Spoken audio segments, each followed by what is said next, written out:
एक बार फिर से आपका हमारे इस कार्यक्रम में स्वागत है। और आज जो वचन मैं आपके साथ में बांटना चाहता हूं वो यीशु मसीह की बताई हुई एक दृष्टांत है, जो कि हमको मिलता है लूका रचित सुसमाचार उसका 12वां अध्याय और उसके 16वें पद से लिखा है। तब यीशु ने उनसे एक दृष्टांत कहा, किसी धनवान की भूमि में बड़ी उपज हुई। तब वो अपने मन में विचार करने लगा, मैं क्या करूं, क्योंकि मेरे यहां जगह नहीं जहां अपनी उपज इत्यादि रखूं। उसने कहा, मैं यह करूंगा, मैं अपनी बखारियां तोड़कर उनसे बड़ी बनाऊंगा और वहां अपना सब अन्न और संपत्ति रखूंगा और अपने प्राण से कहूंगा, तेरे पास बहुत वर्षों के लिए संपत्ति है, चैन कर, खा पी और सुख से रह। 20वां पद, परंतु परमेश्वर ने उससे कहा, हे मूर्ख, इसी रात तेरा प्राण तुझसे ले लिया जाएगा। तब जो कुछ तूने इकट्ठा किया है वो किसका होगा। प्रिय मित्रों, एक छोटी सी दृष्टांत है, पर इस दृष्टांत से जो बात मैंने सीखी है वो आपके साथ में बांटना चाहता हूं।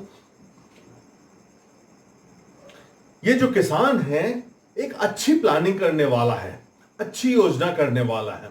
एक साल बहुत अच्छी फसल हुई है, संपन्नता हुई है, बढ़ गया है, और उसको लग रहा है कि इस क्रॉप को, इस फसल को मैं कहां रखूं। तो अपने स्टोर हाउसेस को तोड़ के बड़े बड़े बना देता है और उनमें वो सोचता है कि इसको मैं सुरक्षित रख दूंगा, जिससे कई सालों तक इसका मैं उपयोग कर सकूं। लगभग यही प्लानिंग तो ओल्ड टेस्टमेंट में यूसुफ नाम का व्यक्ति भी करता है, फिरौन राजा के लिए, मिस्र देश के लिए। 7 वर्षों तक उसके यहां जब बहुत अच्छी फसल हुई मिस्र देश में, तो यूसुफ ने सलाह दी, और न केवल सलाह दी पर योजना बनाई और उसको 7 वर्षों तक स्टोर करता रहा, ताकि अगले 7 वर्षों में जब अकाल का समय रहेगा तो उसका उपयोग कर सकेगा। उसको सम्मान दिया गया है, उसको इज्जत दी गई है, उसको प्रधानमंत्री बना दिया गया है। परंतु यहां नए नियम में, इस कहानी में, जो इसी तरह की प्लानिंग कर रहा है, उसको जो कमेंट किया गया है परमेश्वर के द्वारा 20वें पद में, मैं आपके सामने फिर से पढ़ना चाहता हूं। परंतु परमेश्वर ने उससे कहा, हे मूर्ख, हे मूर्ख। उसको मूर्ख कहा गया, उसकी प्रशंसा की गई है। ऐसा क्यों? ऐसा क्यों कि नए नियम के इस दृष्टांत में, इस कहानी में, उसी तरह की योजना बनाने वाले को मूर्ख कहा गया है। जो बात है प्रिय मित्रों, जो मुझको समझ में आती है, जो ईश्वर के प्रकाशन से मुझको मिली है, वो ये है कि बहुत अच्छी प्लानिंग करने वाला, बहुत अच्छी योजना बनाने वाला है। आज के युग में होता तो शायद बड़ी बड़ी कंपनीज उसको हायर कर लेती, अपना अपना जीएम बना देती, अपना डायरेक्टर बना देती और उससे काम करती, उसको बड़ी अच्छी तनख्वाह दी जाती।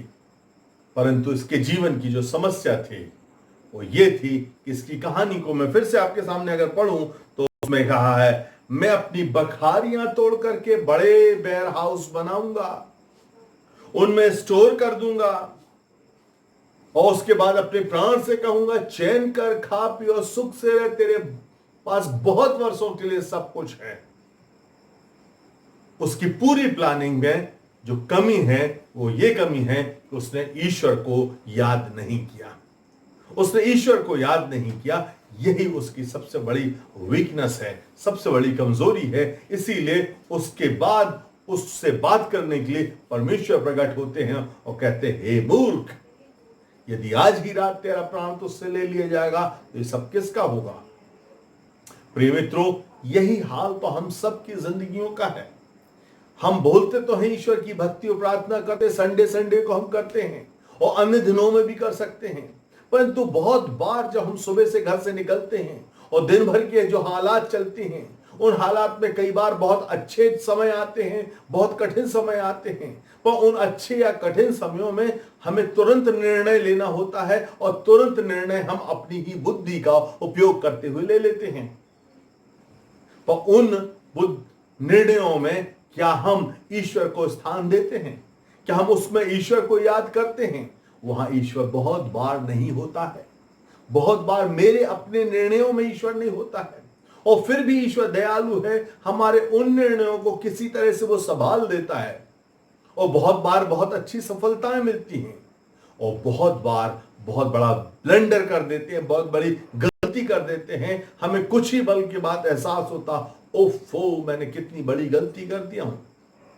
इसीलिए मैंने एक पाठ सीख लिया प्रिय मित्रों, सुबह 7:30 बजे घर से निकलना है, उसके पहले मैं ईश्वर से प्रार्थना करता हूं कि मुझे बड़े भोर में उठा प्रभु, भले ही मध्य रात्रि में उठा 4:30 बजे उठा दे, और उसके बाद बैठ करके परमेश्वर के चरणों में समय व्यतीत करता हूं और ईश्वर से यही प्रार्थना करता हूं, दिन भर में प्रभु जाने अकस्मात कितनी परिस्थितियां आएंगी, कितने हालात आएंगे जहां मुझे तुरंत निर्णय लेना पड़ेगा, वहां पे मेरी बुद्धि काम ना करे। ईश्वर पिता, तेरी बुद्धि, तेरी अगुवाई मुझे मिले, और उस तरह से मैंने अपने जीवन को ट्रेन कर लिया है।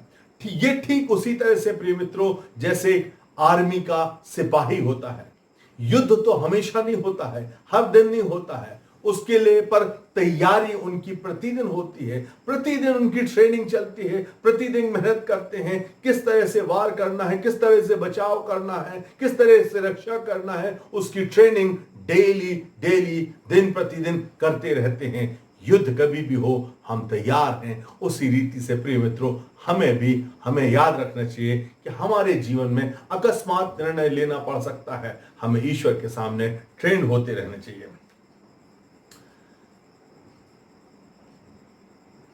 हमारे जीवन में एक उदाहरण मैं आपके साथ में बांटना चाहता हूं। यहोशू की किताब, उसके 9वें अध्याय में एक वर्णन है। यहोशू नया नया लीडर बना था, और उसके सामने गिबोनी लोग, जो उसके अड़ोस पड़ोस में ही रहने वाले थे, जिनके लिए ईश्वर का आदेश था कि उनको समाप्त कर देना, उनको तबाह कर देना, उनको मिटा देना, कुछ गिबोनी लोग आते हैं ऐसा रूप धारण करके कि जैसे वो बहुत दूर से आ रहे हैं। बासी रोटियां हैं, कपड़े फटे हुए हैं, चप्पलें पुरानी हैं, और आकर के छल करते हैं, धोखा करते हैं। यहोशू से कहते हैं, हम दूर देश से आए हैं, तेरे परमेश्वर की कीर्ति सुन करके आए हैं, इसलिए हम तुझसे प्रार्थना करते कि तू हमारे साथ एक वाचा बांध ले कि तुम हमें नाश नहीं करोगे, हमें बचा लोगे। और यहोशू की किताब 9 अध्याय के 14 पद में इस बात का जिक्र किया गया है। प्रिय मित्रों, मैंने अपनी बाइबल में इस बात को रेड अक्षरों में नोट करके रख दिया हूं। वो क्या लिखा है? तब उन पुरुषों ने यहोवा से बिना सलाह लिए उनके भोजन में से कुछ ग्रहण किया। तब यहोशू ने उनसे मेल करके उनके साथ यह वाचा बांध ली। और 16वें पद से लिखा है, उनके साथ वाचा बांधने के 3 दिन के बाद उनको यह समाचार मिला कि वे तो हमारे पड़ोस में रहने वाले ही हैं, हमारे मध्य में ही बसे हुए लोग हैं। बिना यहोवा की सलाह लिए निर्णय लिया, बाद में पछता रहे हैं।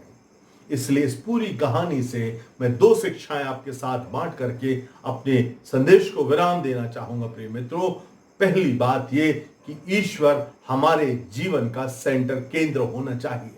हर बात में ईश्वर हमारे जीवन की प्राथमिकता होना चाहिए। अगर हम संपूर्ण बाइबल के सार को देखें तो 2 नियम हैं। 2 नियमों के अंदर 10 आज्ञाएं हैं। पुराने नियम में 10 आज्ञाओं में प्रथम 4 आज्ञाएं सिर्फ ईश्वर से संबंधित बातें कही गई। प्रथम स्थान ईश्वर का है, उसके बाद आपस का है, परंतु प्रथम 4 ईश्वर के बारे में है। नए नियम में आए तो उन आज्ञाओं का जो सार है वो प्रभु यीशु मसीह ने 2 आज्ञाओं में ही दिया है। पहली आज्ञा तो अपने परमेश्वर से अपने सारे मन से, सारे प्राण से, सारी बुद्धि से प्रेम रखना। तो परमेश्वर हमारे जीवन का प्रथम स्थान होना चाहिए। इसीलिए 2 सलाहें आपके साथ बांटना चाहता हूं। पहली बात, रोमियो नीति वचन की किताब, उसका 3रा अध्याय, उसका 5वां और 6वां पद आपके सामने पढ़ूंगा। तू अपनी समझ का सहारा ना लेना, वरन संपूर्ण मन से यहोवा पे भरोसा रखना। अपनी समझ का सहारा ना लेना।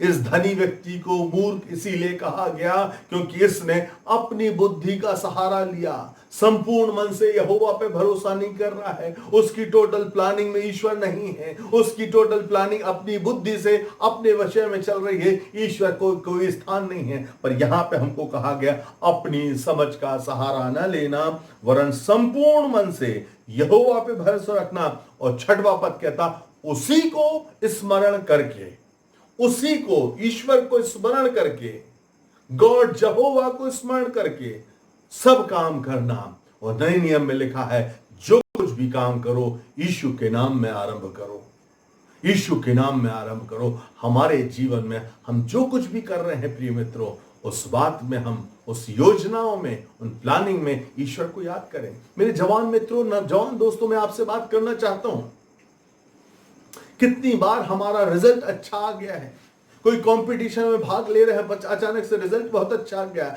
गेम खेल रहे हैं, जीत गए हैं, तुरंत हम क्या करते हैं, तुरंत हम फोन लेते हैं, फेसबुक पे, इंस्टाग्राम पे, ट्विटर पे, व्हाट्सएप पे तुरंत अपने दोस्तों में बांटना चाहते हैं, उनको बताना चाहते हैं कि हमने विजय प्राप्त कर ली है। हम अपने पेरेंट्स को बताना चाहेंगे, but do we remember our God? क्या हम अपने ईश्वर को याद करते हैं? कुछ साल पहले की मुझे एक घटना याद आती है प्रिय मित्रों। वेस्ट इंडीज की एक क्रिकेट की टीम हमारे भारत देश में आई।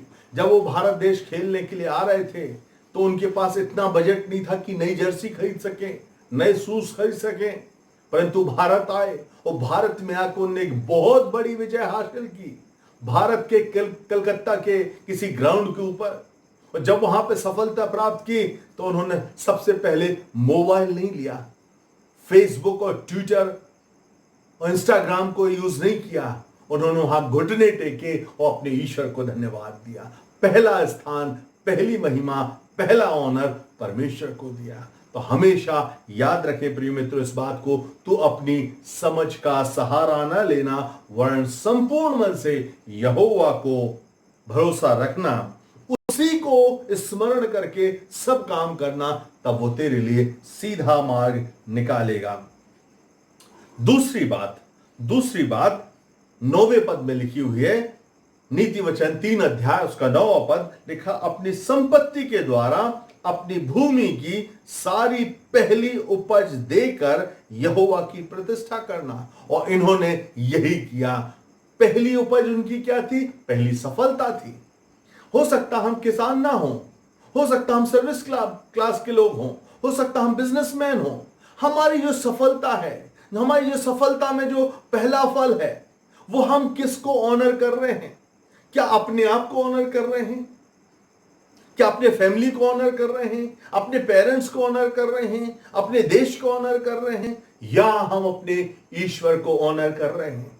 हमारा पहला स्थान जीवन में ईश्वर ही होना चाहिए। यहां पे लिखा, first you honour your God, परमेश्वर को आदर दो, परमेश्वर को सम्मान दो। और इन्होंने वही किया। और आज की इस डिवोशन में मैं आपसे यही कहना चाहता दोस्तों कि अपने जीवन में अगर मूर्ख नहीं कहलाना चाहते हो, धन्य और बुद्धिमान कहलाना चाहते हो, तो ईश्वर को आदर देना सीखो, ईश्वर का मार्गदर्शन मांगना सीखो, उसकी अगुवाई लेना सीखिए।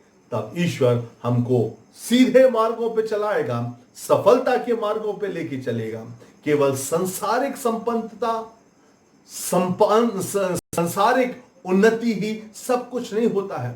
संसार में हम बड़े से बड़ी नौकरी पा सकते हैं, बड़े से बड़ा व्यवसाय हम खड़ा कर सकते हैं, बड़ा हमारी इंडस्ट्रीज हो सकती हैं, बड़ा महल खड़ा कर सकते हैं, बड़ी बड़ी गाड़ियां ले सकते हैं, बहुत ढेर सारे नौकर चाकर हो सकते हैं, अच्छी सी खूबसूरत सी लड़कियां लड़के से शादी कर सकते हैं, अपना परिवार बसा सकते हैं। ये सारी सफलताएं हमारे लिए सफलता हो सकती है, परंतु याद रखिए प्रभु यीशु मसीह के उस वचन को जो वो कहते हैं, यदि मनुष्य सारे जगत को प्राप्त करे और अपने प्राण की हानि उठाए तो क्या फायदा होगा। इसलिए प्रिय मित्रों, हम अपने जीवन में अपने ईश्वर को आदर देना सीखें, उसको महिमा दें, उसको आदर दें। हमेशा 2 बातों को याद रखें, अपनी सारी प्लानिंग में अपनी बुद्धि का सहारा नहीं लेना है, ईश्वर को याद करना है। दूसरी बात, अपनी सारी सफलताओं में ईश्वर को रिस्पेक्ट और ऑनर देना है, और उसको ऑनर देंगे तो हमारे लिए सीधा रास्ता निकालेगा। और 10वें पद में बहुत ही ब्लेसिंग की बात लिखी है, नीति वचन 3 उसका 10 में, इस प्रकार तेरे खत्ते भरे पूरे होंगे, तेरे रस कुंडों से नया दाख मधु उमड़ता रहेगा। मतलब निरंतर प्रॉस्पेरिटी पर प्रॉस्पेरिटी, उन्नति पे उन्नति, आशीषों पे आशीषें आती ही चली जाएंगी। प्रभु आपके जीवन को, मेरे जीवन को ये समझदारी दे कि हम उसको आदर देना सीख सकें, उसकी अगुवाई में जीवन जीना सीख सकें, और वो हमें उन्नति के मार्ग पे लेके चलेगा। प्रभु आप सबको आशीष दे। जय मसीह।